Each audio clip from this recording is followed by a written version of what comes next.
만일 내가 원하는 것이 좋은 교사라면 그 느낌 안에서 쉬어야 합니다. 그러면 그 모습으로 변화될 것입니다. 불행하게도 사람들이 마음을 내려놓고 있는 상태들 대부분은 부정적인 것입니다. 당신은 안정을 느끼지 못하면서 국가가 내 생계를 유지해줘야 한다는 확신 속에 마음을 두고 있을지 모릅니다. 비참함이 당신의 자연스러운 감정이 될 때까지 상처받았다는 느낌 안에 마음을 두는 것은 쉽습니다. 당신은 작금의 상황을 비난하면서 다른 이가 원인이라고 믿을지 모르지만 당신의 상처받았다는 느낌으로 인해 당신이 비난하는 바로 그 상태가 된 것입니다. 누군가가 당신을 불쾌하게 만들었다면 명심하십시오. 다른 이란 없습니다. 당신이 마음을 내려놓고 있는 그 상태가 들리지도 보이지도 않는 대화에 당신의 귀를 기울이게끔 하고 있습니다. 그 말들은 당신에게만, 오직 당신에게만 들리지만 자석처럼 당신 주변 삶의 환경들을 당겨옵니다. 여러분이 이 진리를 직접 시험해 봤으면 합니다. 사실이라면 해보는 중에 입증될 것입니다. 하지만 그저 듣는 자에만 머문다면 사용하지 않은 지혜는 시들어버릴 것입니다. 매일매일 해보십시오. 다른 이들에 대해서는 신경을 끄고 자신에게 시선을 돌리십시오. 자신을 극복하는 사람은 존재의 더 높은 곳으로 올라갑니다. 당신이 삶에 대해 어떻게 반응하는지 비판하지 말고 있는 그대로 살펴보십시오. 그런 후 마음에서 이 방법을 사용해 자신에 대한 작업을 해보십시오. 오직 자신에 대한 작업을 통해서만 더 높은 상태로 올라갈 수 있습니다. 부정적인 감정으로는 그 일을 할 수 없습니다. 반드시 긍정적인 감정이어야만 합니다. 부정적인 생각들은 아래를 향해 끌어내리는 감정들을 불러일으키는 반면 긍정적인 생각들은 위로 들어올리는 생각들을 불러일으킵니다. 당신의 생각들에 귀를 기울여서 부정적인 생각들의 흐름을 멈추고 바꿔 듣기 원하는 것만을 듣는다면 안도의 긍정적인 감정이 느껴질 것이고 이 감정을 따라 고요함이 찾아오고 이 감정은 기도가 응답됐다는 인식을 갖게 해줍니다. 이 강의의 제목처럼 당신은 자신을 속이며 말씀을 듣는 자에 그치지 말고 말씀을 실천하는 자가 되어야만 합니다. 어떻게 하면 마음의 거울을 들여다보고 그곳에 보이는 것에 만족할 수 있을까요? 당신의 아내 혹은 남편, 부모, 친구의 얼굴을 봄으로써 할 수 있습니다.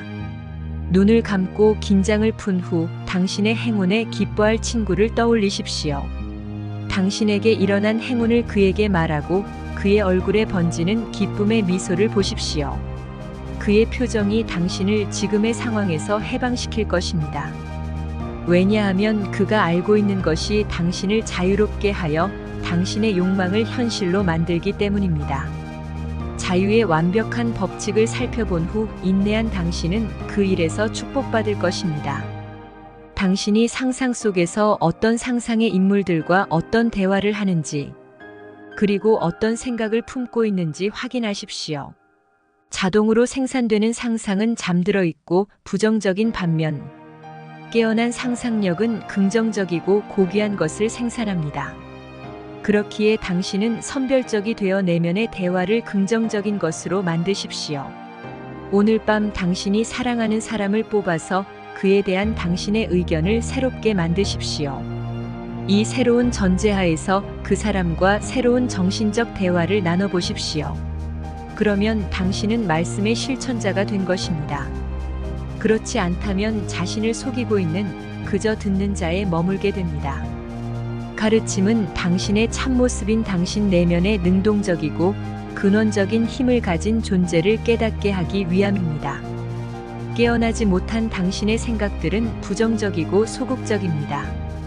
이것들은 당신이 삶의 반응들을 있는 그대로 관찰하기 전까지 변화될 수 없습니다. 만일 자신에게 정직하다면 당신은 당신 내면에 있는 존재가 자랑스럽지도 않은 길들여야만 하는 괴물이라는 것을 알 것입니다. 기쁨과 성취의 긍정적인 생각들로 마음을 채워 이 괴물을 길들이십시오. 그러면 괴물은 사랑스러운 존재로 변모할 것입니다.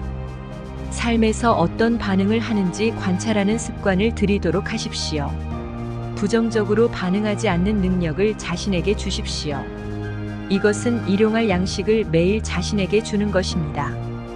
부정적인 감정이 일어나는 것을 알아채면 그것을 깨버린 후에 곧바로 긍정적인 것으로 옮겨가 말씀의 실천자가 되십시오.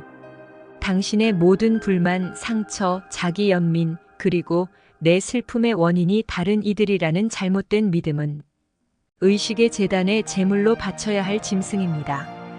모든 부정적인 감정을 떠나보내면서 들어가 머물고자 하는 저택을 선택하십시오. 가난을 가져왔던 바로 그 법칙이 부를 또한 가져옵니다. 나약한 자가 나는 강하다라고 말하게 하고 가난한 자가 나는 부유하다라고 말하게 하십시오. 왜냐하면 그렇게 당신 내면에서 확언한 것만이 외부로 그려져 나오기 때문입니다. 가난의 상태를 느껴보십시오. 그러면 가난이 외부로 그려져 나옵니다. 나는 안정적이다라고 말하면서 안정된 상태를 느껴보십시오. 안정된 상태가 결과가 되어 나올 것입니다. 의식의 변화를 필요로 하는 결과물들은 의식의 변화가 일어나지 않는다면 나타나지 않을 것이기에 만일 당신이 바라던 상태에 있다는 것을 느끼지 못했다면 영원히 그 결과를 얻지 못할 것입니다. 소망이 이루어진 상황에 자신이 있는 것을 느껴야만 하고 그 확신 속에서 생활하고 행동해야만 합니다. 그렇지 않다면 그 상태의 결실을 맛보지 못할 것입니다. 당신의 행운이나 불행을 만든 것은 당신의 의식 상태입니다. 이것 외에 다른 원인이란 없습니다. 용기를 내어 이 진리를 받아들이고 실천가가 되십시오. 그러면 당신이 하는 모든 일에서 축복이 내릴 것입니다. 지금 마음속에서 자신에게 어떤 말들을 하고 있는지 알아차리십시오. 기계적이고 무의식적으로 받아들이는 것을 멈추십시오. 당신이 지금 듣고 있는 것은 당신이라는 존재를 통해 걸러진 것들입니다. 당신이 어떤 존재인지에 따라 당신이 듣고 있는 것도 달라집니다. 자애로운 생각들은 자애로운 사람에 의해 만들어진 자애로운 관념들에서 나옵니다. 서로 용서하면서 타인에게 자애로운 마음, 부드러운 마음을 지니십시오. 믿음은 신비 중에 최상의 것이라 불리며 오직 당신만이 만들 수 있습니다. 당신이 보고 있는 세상은 거기에 실제 무엇이 있느냐에 따라 결정되는 것이 아니라 당신이 어떤 믿음을 갖고서 세상을 바라보느냐에 따라 결정됩니다. 이 진리를 땅속에 묻어두지 마십시오. 이 진리에 눈 감고 잠든 채 있다면 당신은 보는 것과 듣는 것을 무분별하게 받아들이면서 기계적이고 무의식적으로 반응하게 될 것입니다. 깨어나십시오. 당신이 지금 무엇을 하고 있는지, 자신에게는 무엇라고 말하고 있는지 아십시오. 그리고 당신의 생각들을 통제하기 시작해 긍정적이고 친절하고 애정이 넘치고 충만한 것들로 만들어 의식 안에서 일어나십시오.